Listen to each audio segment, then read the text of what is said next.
we're going to be talking about sources of error and reviewing the sources of error in experimental designs. And really, the thing I want you to remember is that we make lots of mistakes, and so does everyone else, including scientists. They get paid money to actually not make mistakes. So we're going to go through some of the common sources for error, and maybe it will help you better evaluate not only your own experiments, your own investigations, but investigations that other people have done as well. And just remember, if nothing else, nobody's perfect. So the first thing that we want to talk about is poorly defined experiments. If you don't carefully define your experiment, what you're actually testing, it actually leads to some pretty lousy results. You're not going to have valid results. You're not going to have accuracy in what you're doing. That is number one most important thing you need to do is think through the study first. Is the variable that you're testing really going to show you what you want it to show you? Or is the dependent variable, is what you're measuring, really going to address the question that you're trying to ask? Lack of measurements and poor measurements are going to be the second leading cause of experimental error.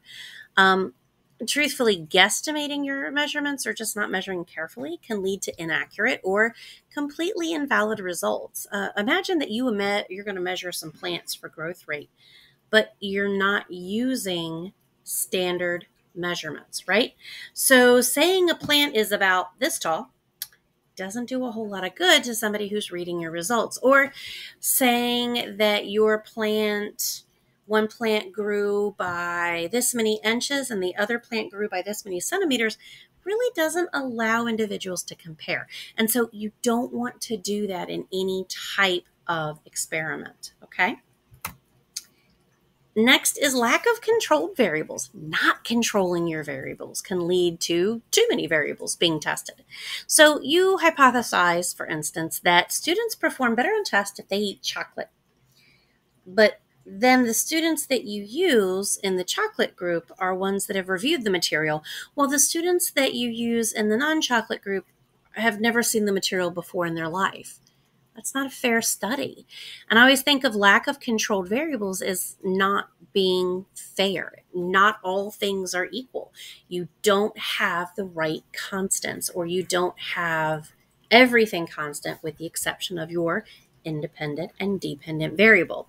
And by the way, I'm throwing out these terms assuming that you've mastered them. If you are still confused, don't forget you can go back and rewatch any of the videos that you need to help you better understand this material. Poor equipment. So poorly calibrated or malfunctioning equipment is always a concern. And an experiment that requires precise weights can be thrown off by an improperly maintained scale. And in fact, a poorly made graduated cylinder can throw things off, or not making sure that your pipetter is calibrated. All of these things can actually make a huge impact. And in fact, it's such an important deal. It's such a huge difference to make sure that you're maintaining consistency with measurements that when babies are born that are preemies or they're not gaining weight, these are babies that are failure to thrive, which I had one. One of the things that they will do at the doctor's office is they'll have you come in for weight checks. And I actually had to bring one of my sons in for weight checks about every 2 weeks for a very long time. And then it was every month. And they always made a note of which scale they were using, and they never deviated. They always used the same scale because the difference in measurements between the two scales was enough of a concern for this pediatrician. They always used the same scale. So just something to keep in mind. Okay. Finally, human error. And this is really responsible for most of the experimental errors that you're going to encounter. And those errors can be intentional or they can be unintentional. And often it's really just the result of sloppy lab work, poor measurement skills, laziness, or simply the lack of knowledge. I'm going to give you some examples of error, some of them intentional, some of them unintentional. Okay, so let's start here. The Mars orbiter. I love this story because it proves that everyone can make mistakes, right? So when we talk about the Mars orbiter, this is a piece of equipment that NASA was developing in the 1990s.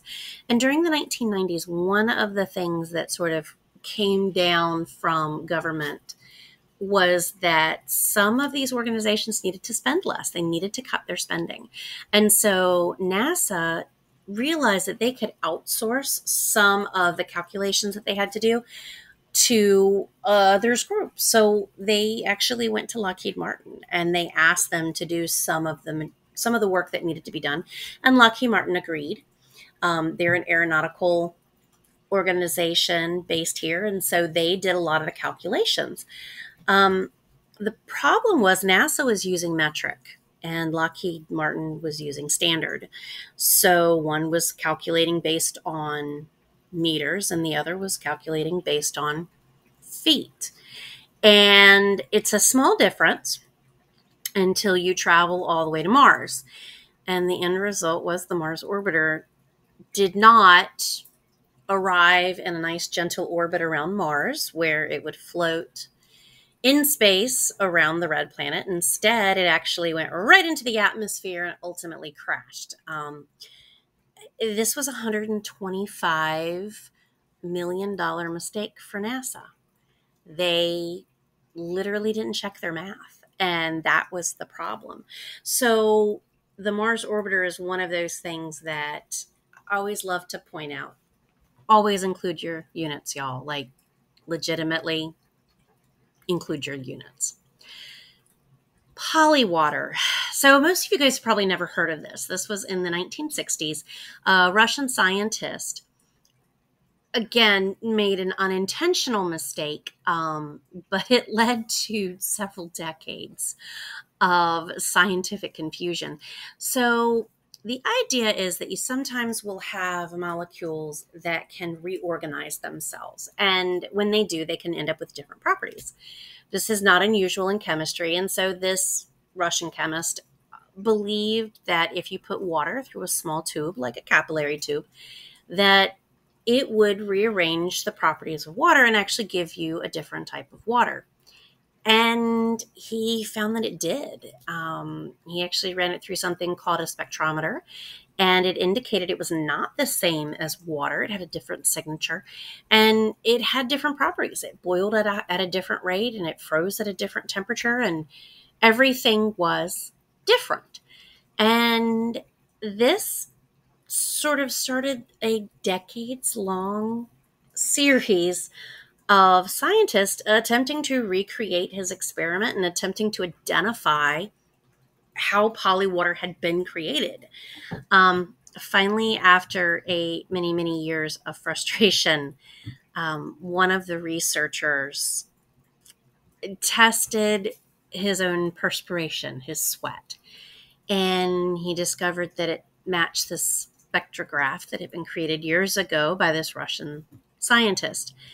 And what he realized is that when this Russian scientist created polywater, all it was is a fine layer of sweat had actually coated the inside of these tubes and was then mixed with the water before he tested it. And that's what changed the water. It was impurities from the lab.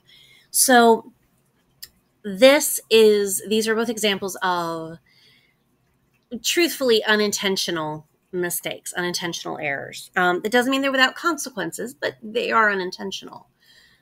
Sometimes, however, you have intentional consequences. And I have talked about this before, and I promised I would talk about it in a later video, so here we are. So the man at the center of this photograph at the bottom is a man whose name is Mr. Wakefield. He was Dr. Wakefield, but he is not any longer. He was paid by a group of individuals that believed that the government should not control vaccinations. and should not be allowed to order individuals to take vaccinations. And so essentially, they paid him quite a bit of money to run a study. He rounded up about 12 children who had received the MMR vaccine. MMR, for those of you that don't know, is measles, mumps, and rubella. Rubella is a type of like German measles, essentially.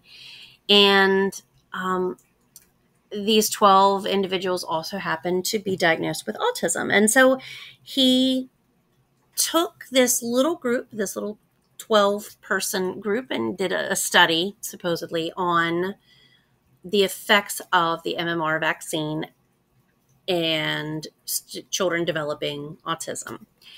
And it was really sort of anecdotal, meaning it really wasn't good science. And of course, when he published his results initially were published in a peer-reviewed journal, and everything seemed legitimate. But the problem is when you're not including all of your results, or you're not including accurate results, it can make your study seem more legitimate than it is. Many studies were done almost instantly. Scientists across the world started looking, because at this point, the MMR vaccine had really sort of been a lifesaver. And I say sort of, but it truly was a lifesaver. Children that had been dying of these diseases suddenly stopped. The rates of these diseases decreased exponentially. It was a huge medical breakthrough to have these vaccines.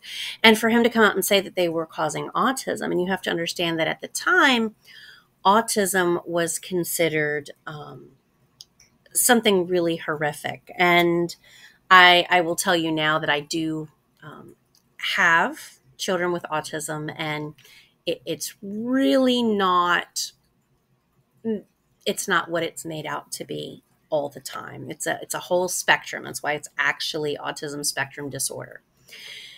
But regardless, the studies were not able to reproduce his results.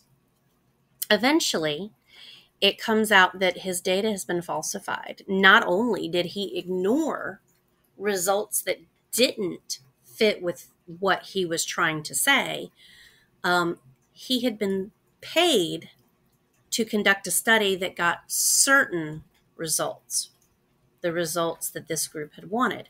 And he was paid to say it. And that's essentially what he did. And so he changed his data to indicate that these vaccines had caused this disorder. So